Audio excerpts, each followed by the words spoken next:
j'espère que tout le monde va bien. Aujourd'hui je te retrouve pour la deuxième vidéo de cette semaine de vlog. Et on est à la maison, donc tu sais que ça va être un petit peu la préparation de saison. Tout simplement puisque c'est ce qu'on a fait hier. Aujourd'hui on continue, mais c'est un petit peu différent, je te rassure. Ça va être peut-être plus intéressant pour toi si jamais cet été tu décides de passer tout simplement tes galops, puisqu'on va préparer ensemble le passage de galop de mes cavalières. Mais avant quand même, on va terminer cette année comptable. Je t'en ai déjà parlé sur le vlog de la semaine dernière quand cette vidéo sort.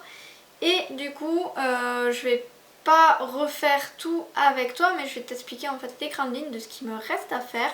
Comme ça, tu es au courant aussi de ce côté-là qui est bien sûr le moins fascinant, le moins intéressant, le moins drôle à faire dans notre métier, mais qui est super essentiel en fait pour que la structure vive tout simplement. Donc devant moi, tu ne vois pas la tonne de documents que j'ai. Voilà, tout ça, on va un petit peu trier tout ça parce que là-dedans j'ai un peu mélangé tout. Il est déjà 10 h quand je commence cette vidéo, tout simplement parce que j'ai pris le temps hors caméra de faire toutes les impressions. Tu allais entendre le bruit de l'imprimante. Voilà, ça n'aurait pas été fou sur la vidéo et en plus c'est pas forcément très intéressant.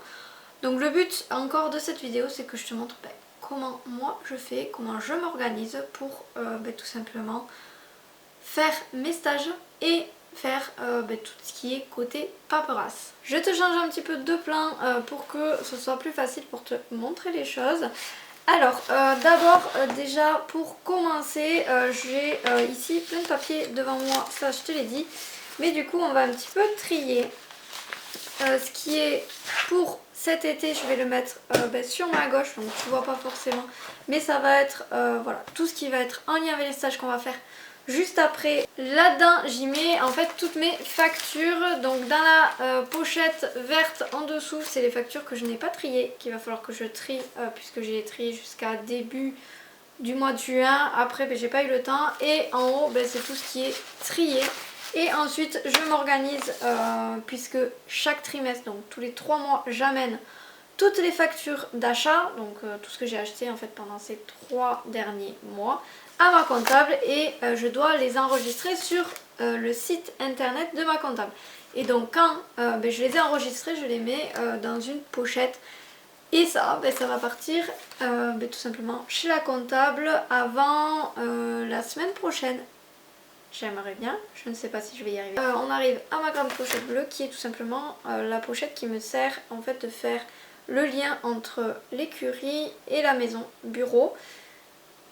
Et bientôt elle ne servira plus, elle me servira juste à apporter par exemple les papiers tout simplement tout ce qui est théorie qui prend énormément de place pour passer les galops, des choses comme ça. Mais après j'aurai le bureau directement sur place, donc ça va être plutôt pratique. Donc dans cette pochette tout simplement je vais faire un petit peu de tri. Pourquoi? Parce que j'ai tout simplement plus besoin de toutes ces choses qui vont pouvoir y être. Donc ce que je te propose, c'est qu'on fasse le tri et comme ça on va être plutôt pas mal.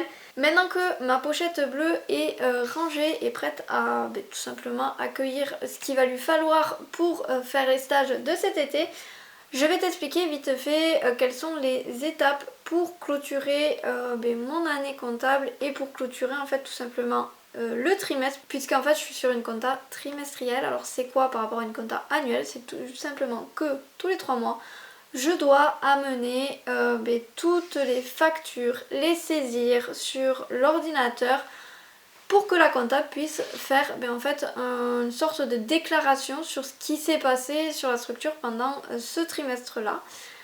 Ça me permet quoi? Ça me permet tout simplement de faire petit à petit le travail et pas de faire tout d'un coup, ce qui est, comment te dire, vraiment gonflant, barbant quand t'as toute la compta à faire d'un coup.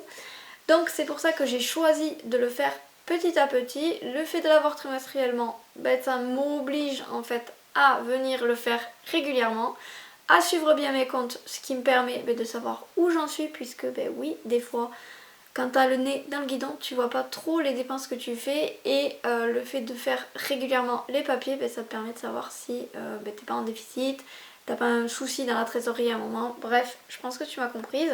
Voilà, je pense que là je t'ai dit un petit peu tout ce qui va se passer sur cette comptabilité que je ferai comme je t'ai dit hors caméra parce que sinon ça va pas forcément être très intéressant pour toi. Et franchement pour moi non plus puisque je vais être concentrée là-dessus, je vais pas avoir le temps de te parler.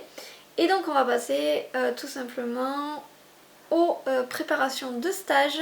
Donc pour moi les stages d'été déjà je prévois que des passages de galop à part le bivouac que je fais. Donc passage de galop, j'ai galop 1 et 2 sur 3 jours. Et ensuite à partir du galop 3 je préfère garder les enfants 5 jours. Pourquoi? Parce que il y a beaucoup de choses à voir, beaucoup de choses à pratiquer pour pouvoir être prêt le jour J. Il y a un parcours entier de saut. Généralement les cavaliers stressent pas mal pour le saut ou ils stressent pour le dressage. Bref, il y a des choses à voir, à apprendre. Et du coup pour moi c'est plus facile de les garder plus de jours. On a plus le temps de s'entraîner et donc les cavaliers sont plus sereins pour passer leur galop. Donc toute cette pile que j'ai là, comme je t'ai dit, j'ai tout simplement imprimé tout ce qui va être en lien avec les cavaliers qui sont inscrits pour les galops. C'est-à-dire que j'ai exactement cette année un galop 1 qui se passe, un galop 2, donc c'est un stage de 2 enfants, voilà. Ensuite j'ai un galop 4 et 8 galops 3. Ça m'est jamais arrivé d'avoir autant de niveaux qui soient passés sur un été.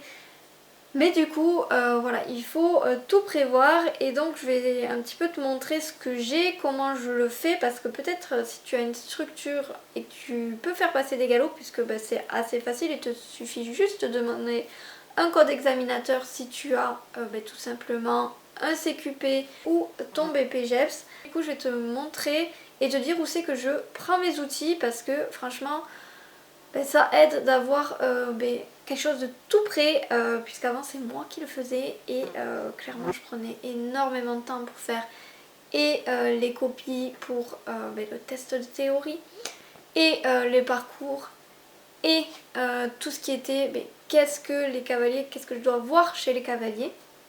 Donc du coup je vais te montrer un petit peu tout ça. J'ai trouvé sur internet, sur Facebook exactement, une monitrice d'équitation qui est formée pour aider les moniteurs. Donc en fait elle fait tout simplement de l'équi-coaching de moniteurs et cette personne propose en fait en ligne de vendre des parcours type, des fiches PEDA type, des programmes de galop, des programmes de saison entière pour galop 1, 2, galop 3, 4, aussi pour les babies et du coup je trouve ça très intéressant. Ça fait plusieurs années que je suis cette personne, je crois que c'est depuis 2018 exactement, et elle propose en fait plein d'outils qui sont vraiment pas chers, que tu as après à vie, c'est à dire que tu achètes une fois ton kit. Par exemple moi j'ai pris le kit galop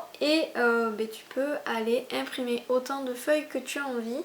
Et de mémoire le kit galop je l'ai tout simplement acheté pour 24 €. Et derrière j'ai galop 1 à 7 tout fourni avec toute la partie théorie, tout ce qu'on attend de voir sur le plat, sur l'obstacle, le travail à pied aussi et des parcours type pour réussir à faire passer les galops. Dernière chose que je voulais te montrer qui va aussi m'aider pour ce passage pour tout à l'heure, c'est tout simplement ce petit plan fédéral. Alors ça c'est le plan de formation du cavalier. J'ai du galop 1 à 7 puisque c'est la FFE, tu peux le retrouver directement si tu as fait les formations, de toute façon ils te l'auront fait imprimer. Et tu as tout ce que le cavalier doit savoir. Donc pour continuer je prends mon petit calepin et je vais tout simplement faire un semainier pour tout simplement pouvoir savoir ce que je vais faire pour mes galops 3. Galop 4 quand j'aurai galop 4 que je vais mettre d'une autre couleur, c'est pour ça que j'ai pris un 4 couleurs. Et galop 1-2. Comme ça, ce petit calepin, comme je te dis, je le finirai puisqu'il me reste que 2 pages. Ça va me permettre tout simplement de pouvoir avoir sous les yeux qu'est-ce que je vais devoir faire à mes cavaliers et de prévoir après le montoir, les cours la semaine prochaine sereinement puisque j'aurai en fait les gros points à travailler avec mes cavaliers à cheval, à pied et aussi en théorie.